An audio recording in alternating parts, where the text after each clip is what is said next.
અધ્યાય 8.1 દાખલા નંબર 9 ત્રિકોણ ABC માં ખૂણો B કાટખૂણો છે જો તેને બરાબર 1/√3 તો number 1 sin A cos C cos A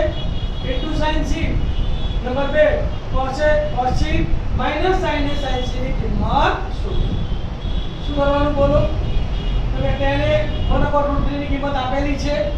એટલે બે બાજુ શોધવાની પાયથાગોરસનો ઉપયોગ કરીને ત્રીજી બાજુ શોધીને sin A cos A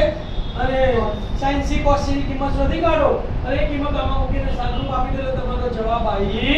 જાય ક્લિયર આ તમને આટલું જ્ઞાન પહેલા હોવું કે મારા દાખલામાં કરવાનું શું છે પહેલા આકૃતિ દોરીશું ત્રિકોણ અહીં ત્રિકોણ ABC આપેલો છે એટલે ધારવાની જરૂર નથી તો કે અહીં ત્રિકોણ ABC માં ખૂણો B કાટખૂણો છે ત્રિકોણ ABC માં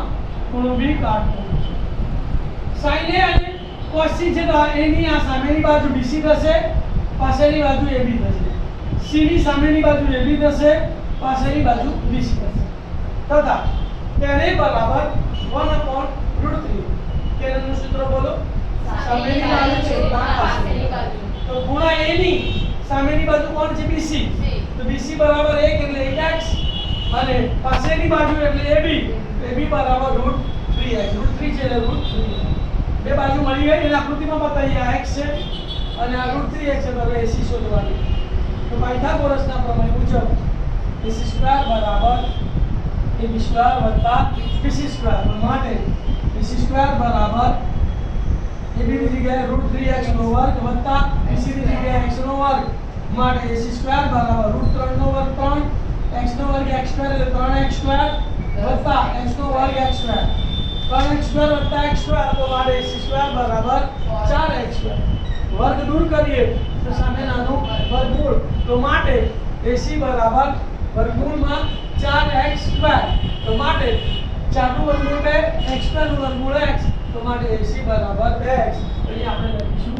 AC બરાબર 2x અહીં ગયો AC આપણને હવે કયા sin A cos A શોધીશું sin C cos C શોધીશું તો sin A બરાબર સામેની બાજુ એની સામેની બાજુ BC છેદમાં કર્ણ AC તો બરાબર x/2x x તમારો ઉડી જાય તો કેટલા બચે 1/2 તો sin A બરાબર 1/2 હવે cos A શોધીએ તો cos A બરાબર પાસેની બાજુ એની પાસેની બાજુ AB છેદમાં કર્ણ AC AB ની વેલ્યુ √3x x ની વેલ્યુ 2x x ઉડી ગયા તો માટે cos A બરાબર √3/2 એનું પતી ગઈ વાત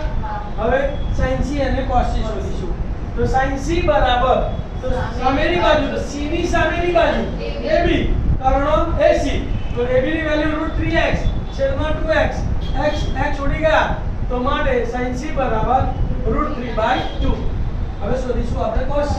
તો cos નું સૂત્ર પાસેની બાજુ તો C ની પાસેની બાજુ BC અને કર્ણ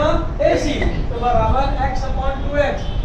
x ઉડી ગયા તો માટે cos C બરાબર 1/2 ચારે ચાર ત્રિકોણમિતિય ગુણોત્તરો મળી ગયા હવે આપણે નંબર 1 શોધીશું તો નંબર 1 નું સૂત્ર કયું છે બોલો sin A ઇન્ટુ કઈ નાખ્યું એટલે ગુણાકાર કહેવાય એટલે ગુણ્યા પણ બોલાય ઇન્ટુ પણ બોલાય તો sin A ગુણ્યા cos A બોલો કે sin A into cos A વત્તા cos A into sin C કિંમત પૂછીશું sin A ની કિંમત કેટલી છે તો 1/2 કૌંસમાં લખીશું કારણ કે ગુણાકાર છે એટલે 1/2 ગુણ્યા cos C ની કિંમત કેટલી છે 1/2 તો 1/2 પછી વત્તા છે તો વત્તા cos A ની કિંમત કેટલી છે √3/2 તો √3/2 ગુણ્યા cos sin C ની કિંમત કેટલી છે √3/2 આ બેનો ગુણાકાર કરીશું આ બેનો ગુણાકાર કરીશું પૂર્ણાંકના ગુણાકાર આપણે ભણી ગયા અંશનો ગુણાકાર અંશમાં છેદનો ગુણાકાર છેદવા 1 એકા 2 દુ 4 તો 1 ચતુર્થાંશ વત્તાના વત્તા √3 ગુણ્યા √3 એટલે 3 અને 2 દુ 4 3 ચતુર્થાંશ અપૂર્ણાંકના સરવાળો બાદબાકી લસા લેવાનો છેદ કેવો છે સરખો છેદ એમનો એમ ને અંશનો સરવાળો તો 1 + 3 છેદમાં 4 તો 4 છેદમાં 4 4 ઉડી ગયા તો જવાબ કેટલો આવ્યો 1 નંબર 2 કયું છે cos A ગુણ્યા cos C minus sin A ગુણ્યા sin C cos A ની કિંમત કેટલી છે બોલો? cos A બરાબર √3/2 તો √3/2 ગુણ્યા cos C ની કિંમત કેટલી છે 1/2 તો ગુણ્યા 1/2 માઈનસ ના ચલો sin A ની વેલ્યુ કેટલી છે 1/2 તો 1/2 ગુણ્યા sin C ની વેલ્યુ કેટલી છે 3/2 તો ગુણ્યા √3/2 ફરી કૌંસનો ગુણાકાર કૌંસમાં છેદનો ગુણાકાર છેદમાં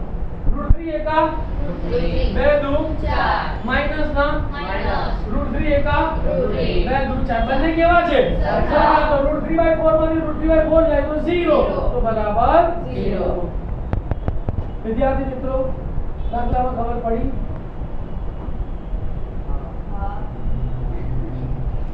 કટ થઈ ગયા